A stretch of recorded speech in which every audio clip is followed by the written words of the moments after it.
Hello, everyone.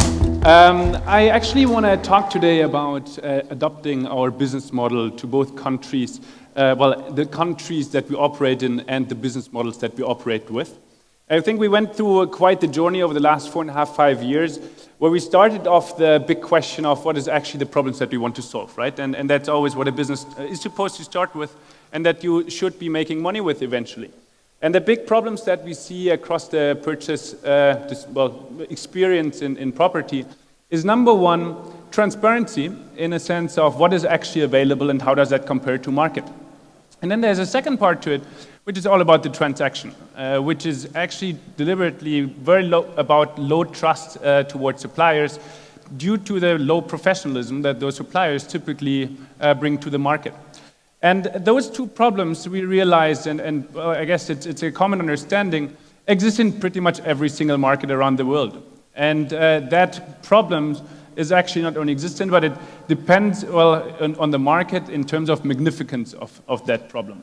So transparency, even in a market like Germany or the States or other markets, there's still not that one marketplace that has it all. In terms of professionalism, in terms of the transactional model, that is a model that is very much developing, and still we're very far from a player that pretty much anybody in the market would put trust in with the help of property search. And that was a starting point in a sense of understanding what business we want to scale. And then the starting point having been, I guess, a little bit of an arrogant view on thinking that problem, or particularly the problem of solving transparency, we can solve around the world in emerging markets. We literally looked at the market in a sense of where is the classifieds piece developed how well in how established markets, and then put our pins across markets in developing both our technology and brand for those markets, which was quite quickly scaling the business across 9 markets, 6 in Southeast Asia, 3 in Latin America. And I think that was a process that obviously went very quickly and probably went too quickly. And that process then needed for us to be rationalized. I think that was a big part of our journey, that now over around 2.5, 3 years of the first 2.5, 3 years, we actually understood how well our model sticks, how well in which market, and not only in terms of model, but also how is the market actually ready for our model to get or to gain proper revenue traction, which then obviously is the base for our continuous growth. And we went through that rationalization rather analytically in a sense of understanding, on the one hand, market environment, both from a perspective of how ready is the market to monetize, but then more importantly, or equally importantly, and having an impact on monetization itself, is how strong has competition actually not only evolved in the time that we've been there, but obviously has been there from day one. That's the part of the market that obviously we could only steer to a certain extent, obviously in terms of our competitiveness. It was a lot more about our internal part. That internal part is literally, for one, how well does our technology perform, and both in terms of, let's say, conversion, but particularly in terms of SEO. And then the second piece is obviously how strong was actually our local team in building this business. And that came to quite the radical then rationalization across those markets, where we said there's 3 markets that we perform really, really strong in. And this is Philippines, Indonesia, and Mexico. Then there's 2 markets which we perform decently well in, but it's very long-term of a shot opportunity, which is Bangladesh and Sri Lanka, which is just smaller in terms of current size. And then there's a couple of markets where either we simply didn't do so well in, or competition has been so well ahead in terms of years before we actually ever launched, or they simply did better, that we simply said we should close. And those were 4 other markets in our portfolio. And I think that level of focus helped us a lot in the traction that we gained thereafter. And I'll show a couple of numbers on how that actually shows in actual numbers. However, that was the part of which country we actually focus on. Then the other piece is obviously how do we want to make money, and what do we focus on in terms of the problems that require solving. And the problems that require solving are various, and I think the key ones being still the transparency piece and the professionalism part, which again are solved by classifieds and a more transactional view to it. But then there's obviously the whole piece around data, and I think iCar Asia was talking about it. It's obviously exactly the same for properties, where we want to help making better or more analytical and intelligent decisions both for the user and for the supplier. And then there's anything around valuations, but then mortgages, which I think all those I would put aside for now due to the fact of how big the problems, the initial problems or the underlying problems in classifieds and a transactional model are. And I don't really want to focus on a topic that relies on classifieds and transactional piece before those are not really properly touched on.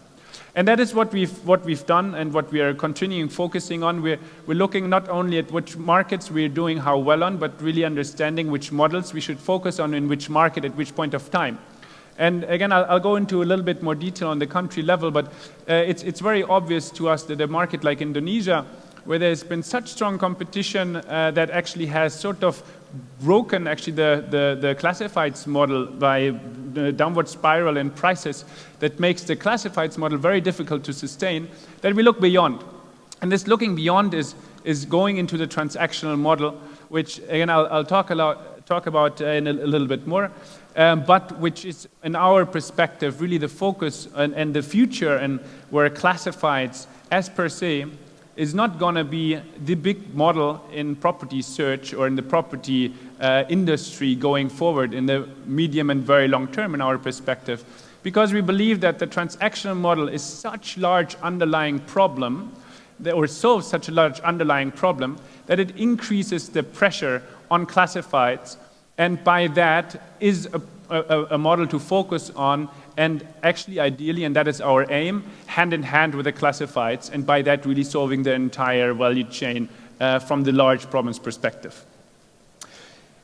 Now we started with the classifieds model with that view of understanding that the model is huge, and I guess everybody knows, and not only REA is huge, but there's a couple of players around the world that make it a billion-dollar business. And that is an obvious one, but I think what is underlying or looking at the different businesses for us was much more of what is actually the source of it. And the source is that what I actually mentioned earlier, that it's always in every single market touching the same, and not only touching, but solving the same problems, both for the user and for the supplier. And that along with very, very similar technology. And that similar technology, we believe that the nuances, you can very well steer between countries if you work on one smart platform that is catering to such adaptations. And that was actually sort of the base where we said, look, there's huge individual businesses in individual countries, but when you look at the bigger scheme, and you make it a business like Airbnb or Booking.com that spans technology across multiple markets, you can build a much bigger business. And that is what was our starting point, where we then said, we build technology that is scalable, and as such, then we can reach a much higher level of sophistication over time than competition. That we base, again, then on a higher level of sophistication, better online marketing, better SEO, better business intelligence, but perfectly localize our operations and our branding, which then again means our local adaptation happens perfectly on this local level on how we work with suppliers, how we work with users. But the technology platform in solving the initial user and seeker problems, that is one platform across markets, which makes us very, very scalable. And it's actually not only us that is doing this, but we have done so basically from a DNA of scaling across multiple markets, which makes a big difference to the REAs or property gurus or Navens in other regions where now everybody is trying to follow a similar approach, but it's very difficult to do so after your platforms have developed over 10 years, and you now try to merge on one platform versus having started from a scalable platform from scratch. Now, our traction is showing that the multiple market approach works very well for us. We are very strong number one in the Philippines, and I'll show a couple of numbers.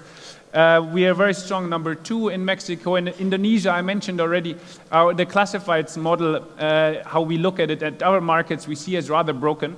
And we don't spend a single cent in the last 3 years in the classifieds piece as such, but we grow organically, and still organically we've grown to a number 4 position while we focus on a transactional model. And then there's those smaller markets where we say, you know, we're doing well organically. We maintain the markets, but it's an option for the future. And now going into a little bit more detail on what I mean with being strong number one in the Philippines. we basically, across KPIs, between 2 and 3x the number 2 in the market. We locally break even in August/September this year. We'll be able to marginally increase the level of dominance with an increase in brand investments. So in the Philippines is a very carved out story for us, where basically was the one market where we were not 8-9 years late to the show, like in other markets, but we actually did manage to grow into a number 1 position organically within already 2.5 years, based on that technology and the BI, online marketing, SEO, and then the local operations that we managed to scale. That shows then very clearly in the SEO visibility, which is around 3 times the number 2 versus the number 2. Similar in terms of brand. I think, again, a very clear picture. But the beauty that we're looking forward now is, again, on how we merge or marry the classifieds model with a transactional piece. And this transactional business, I think that you can look at various different angles to it, and whether you just provide leads to the suppliers and track on a commission basis, whether you take leads and literally do the transaction yourself, whether you provide technology or not. So there's various different angles to it. And our angle in Indonesia is actually where we really take classifieds leads, and have been playing for around a year or so about how we can internally translate those leads into actual sales. And we've done okay so, but not in a scalable manner. Until around 7-8 months ago, we sort of switched the model. And we're much more into now about leveraging existing market forces. And I don't want to go too much into detail because we're still rather under the radar with the business that we're building there. But the traction that we've shown now in Indonesia, basically no other player has been able to show in emerging markets across the transactional model. And again, it's in our belief, the core essence of even solving the classifieds model in the first place, because of the issues that we have in the professionalism in classified suppliers that provide listings that supposedly provide then transparency to the market. So we believe we have a classifieds business that we keep growing organically, and even in Indonesia we'll be locally break even in around October. But more importantly, we're building a transactional business that solves the core problem of professionalism in the market, and then be able to leverage the classifieds business for it. So building on that in Indonesia and figuring really out how that marriage of the two models works, we are not only able to understand Indonesia and build a huge business in Indonesia, and as we all know how big of a property market Indonesia is, but we're very good at scaling this across markets, and that's our aim for the future. So we figure out Indonesia, we build very strong technology and operations that support scaling this business. And that will be the obvious next steps to bring this model, and ideally then again in a married situation of classifieds and a transactional model, to additional markets. And by that, then hopefully truly giving a much stronger experience to people buying property, and not only providing transparency. Thank you very much.